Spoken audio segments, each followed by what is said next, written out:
Merhaba sevgili seyirciler. Binbir İcat programıyla yeniden karşınızdayız. Önceki programlarımızı izleyen izleyicilerimiz hatırlayacaktır.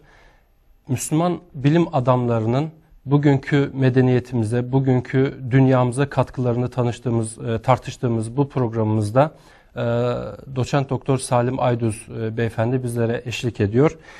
Ve Binbir İcat programımızın ekseninde yer alan Binbir İcat Projesi ve onun somut örneği olan bir kitabımız var hepinizin bildiği gibi. Bugünkü konumuz şehir ve şehir hayatı üzerine olacak. İslam dünyasında, İslam medeniyetinde şehir hayatı ve bu alanda Müslüman bilim adamlarının yapmış olduğu katkıları tartışacağız ve Salim Bey ile bu konuda sohbet edeceğiz. Ama bundan önce ben özellikle geçtiğimiz programlarda tartıştığımız Binbir İcat Projesi'nin kısaca bir özetlemek istiyorum. Bu proje sadece bir kitaptan oluşmuyor, bir kitapla sınırlı değil. Bir web sayfası, gezici bir sergisi, posterleri olduğunu söylemiştik.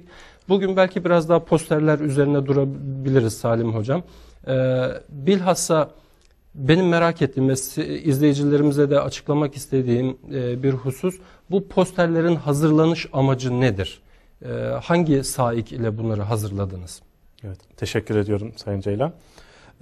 Öncelikle bu program Binbir Buluş, Binbir İcat programının 5.'si ve şehir ve şehir hayatı üzerine olacak.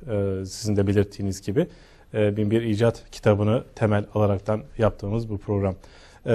Program kitap yanında Foundation for Science, Technology and Civilization tarafından ortaya konulan diğer projelerden de yer yer bahsediyor baştan beri.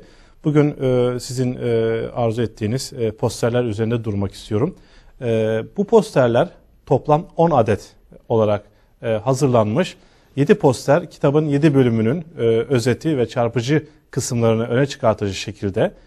Posterlerden bir tanesi İslam dünyasının veya dünyanın haritasını, o günkü bilinen dünyanın haritasını ortaya koyuyor ve bu haritada İslam dünyasının önemli şehirleri ve hangi şehirde hangi önemli icat yapıldı, hangi önemli buluş gerçekleştirildi veya bu şehirlerde hangi mühim bilim adamları yetişti onu gösteren büyükçe bir poster.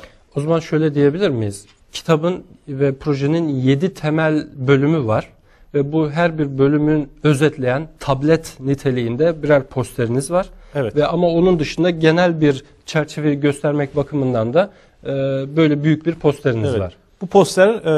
Bu posterlerin tümü, yani 10 posterin 10'u da kitabın içerisinde var. Keza bu harita, büyük harita kitabın son kısımlarında. Haritadan hariç timeline dediğimiz kronolojik bir bilgilerin yer aldığı tablomuz var. Bu kronolojide de 2 sıra halinde batıda yapılan icatlar ve doğuda yapılan icatlar, İslam dünyasında yapılan icatlar gösterilmiş. Tabii bu kronolojinin 600 ile 1600 arasında olduğunu belirtmek lazım. 600 ile 1600 arasında İslam dünyasında icatlar birbirini takip ederken Batı dünyasında tek tük icatların, ilmi gelişmelerin olduğunu bu kronolojide çok net ve açık bir şekilde görülebilir.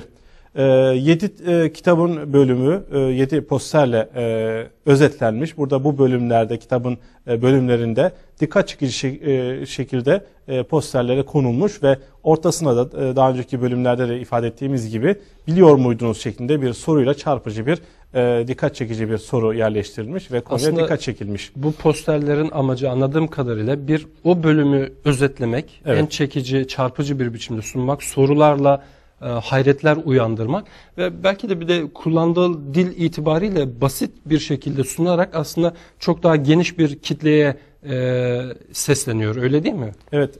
Yeri gelmişken şunu ifade edeyim posterler konusuna yine devam ederken.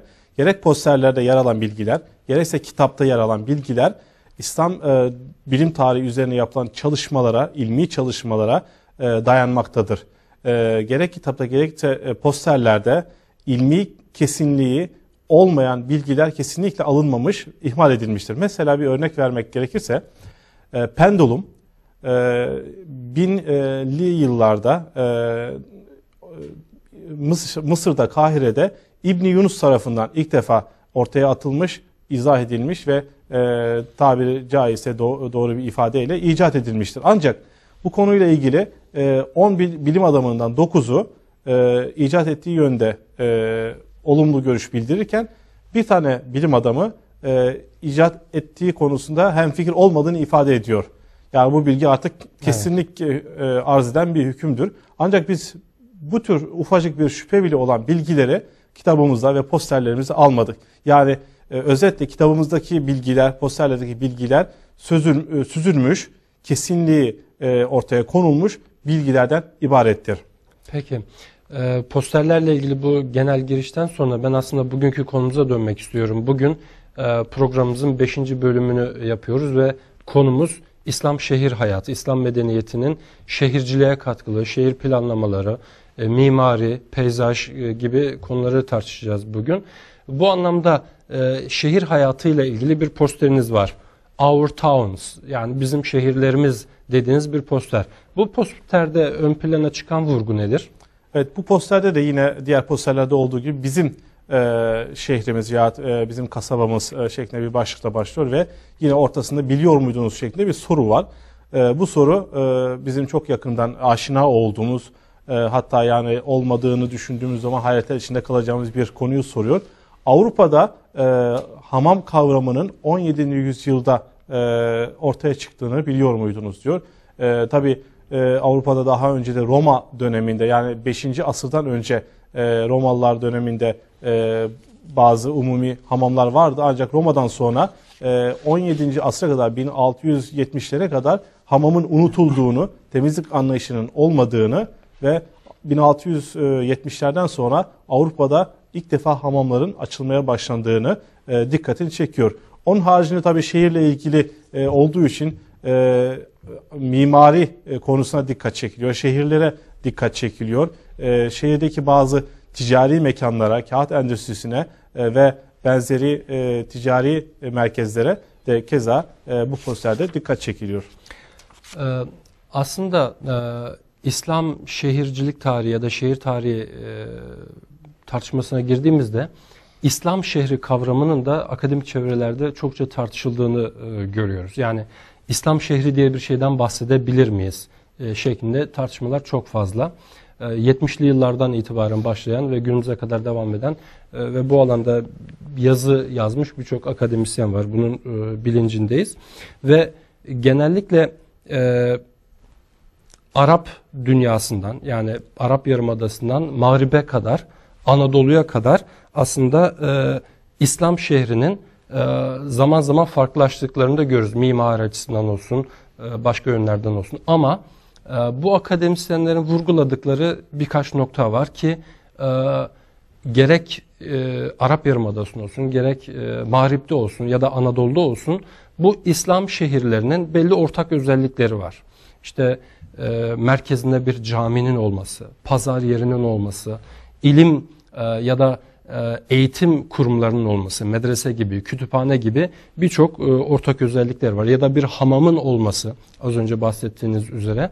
Bunlar İslam şehrinin genel ortak özellikleri olarak vurgulanıyor. Siz bu konuda neler söyleyeceksiniz? Evet, şehir planlamacılığı bağlamında. İslam şehir planlamacılığı town bölümünün, kasaba bölümünün en önemli ve başta gelen konularını ihtiva ediyor. Bence konuya ta Hazreti Peygamber'in Mekke'den Medine'ye hicret etmesinden başlamak daha doğru olur. Çünkü konu orada başlıyor. Hazreti Peygamber'in Medine'ye hicret etmesiyle kısa bir süre sonra Medine'de bir canlılık, bir hareketlenme, bir canlanma başlıyor. Belki yapılan ilk